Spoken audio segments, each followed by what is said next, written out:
Hey, this is Mike Colleen at MikeColleen.com, and I'm not sure what I'm going to title this video. It's basically when you help them and then something happens. Okay, so one of the things about narcissists is they have this hierarchy, like they're above you and you're a piece of shit. In their mind, either they're the piece of shit or you are. So they're going to turn you into the piece of shit. That's how they see life, is through that either or lens. Either you're this or either I'm rich or you're rich. Either you're happy or I'm happy. Either you're a piece of shit or I'm a piece of shit, right? So I'm going to give you an example of something. If I think of more examples, I will. But there's one example that really stands out, and it's happened before. I can think of a lot of examples, but this is the one that stands out right now. I had a narcissist. At the time, I didn't know they were a narcissist, and they would call me up and they needed help with their anxiety. They had extreme, I don't think I've ever met someone with this level of anxiety. It was fucking out of control, and it was constant. It was just constant. And the weird part about it was I teach people techniques on how to ground themselves emotionally.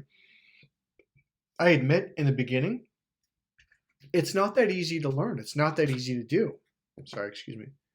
But you can practice it, and the more you do it, the better you get at it. And when you finally get it, you're like, oh, wow, this feels great. And all of a sudden the anxiety goes away. Well, this was something that I had to put the pieces together. So I had to put the pieces together on with this one. So this person would call me 4, 5, 6, 7 nights a week, and please, I've got anxiety, and okay, and I'd help them. And, I felt good about myself, being the empath that I am. And one of the things I'm really good at is helping people to calm down. I'm really good at that, to help people to become emotionally grounded. That was literally something that I specialized in for 25 years. I'm really good at that. So if you have anxiety or you're stressed or you're flipping out or you're all stuck up in your head, that's something I've been doing with people, helping them to open up and drop down and breathe. Okay. I can do it with some people within 2 or 3 sessions. Sometimes I can help them to ground in 1 or 2 sessions, but it'll come back, and then we got to work on it. It'll come back, and then we have to do timeline therapy and other stuff, NLP and stuff like that. So I pride myself on this. I'm really good at it. And this person was becoming an associate, a friend, et cetera, et cetera.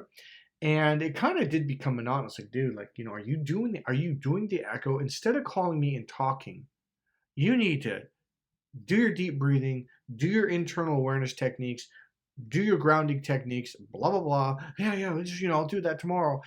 Well, here's the deal. At one point, they had called me over, and I went over and I helped them, and they, oh, thank you so much, right? And then it was again, and I went over there and I helped them, and they're like, thank you so much. Oh my God, I feel so much better. And they called me and say, oh, I slept like a baby last night. Thank you so much. I'm like, well, you really, at this point, need to start doing it for yourself. You've got to start practicing on your own, right?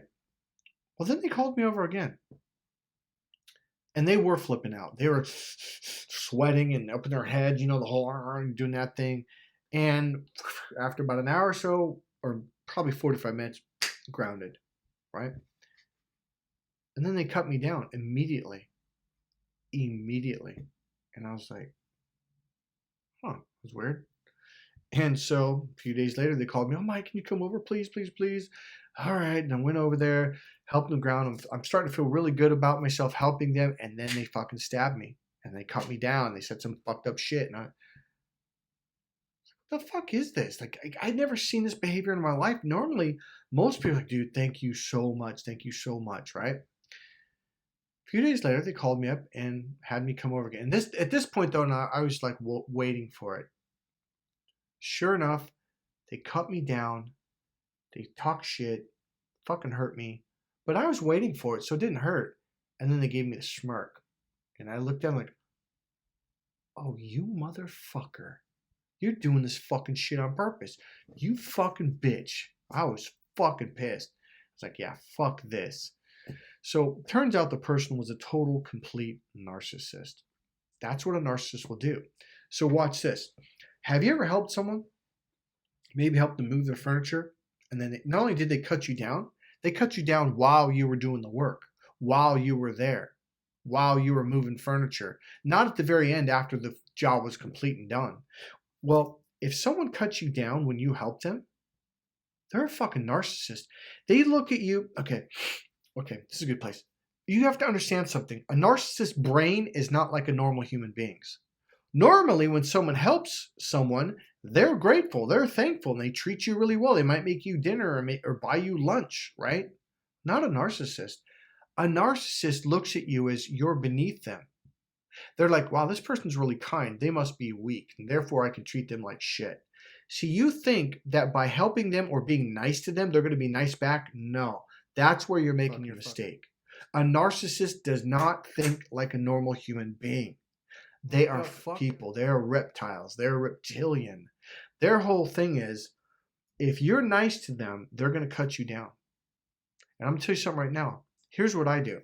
I've actually done this before. I've already, in one of the videos I've recently made, I was on a date.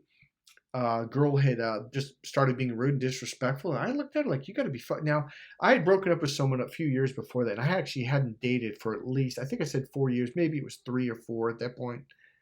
And I was shocked because like, whoa, what is this? Because I had changed. I had opened up. I was like, what the fuck? And she did it again. And I was like, what are you doing? Why are you talking to me like that? Like, it's our first date. Like, she had been so comfortable treating people like shit. And so literally I said, yeah, I don't do that. That doesn't work with me. She did it again. And I got up and walked. I literally just fucking walked. I left.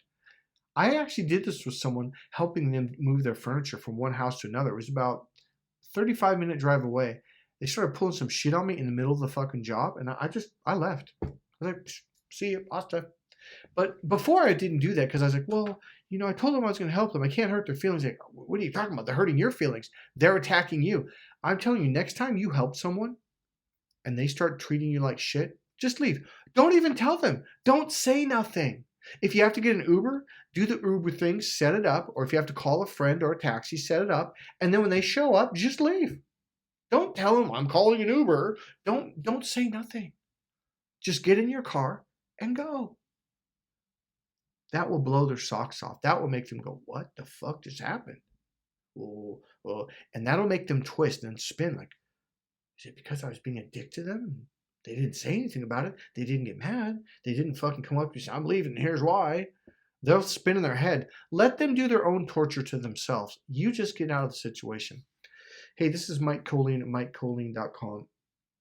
If somebody is being mean to you, rude to you, disrespectful, walk. See you guys soon. Bye.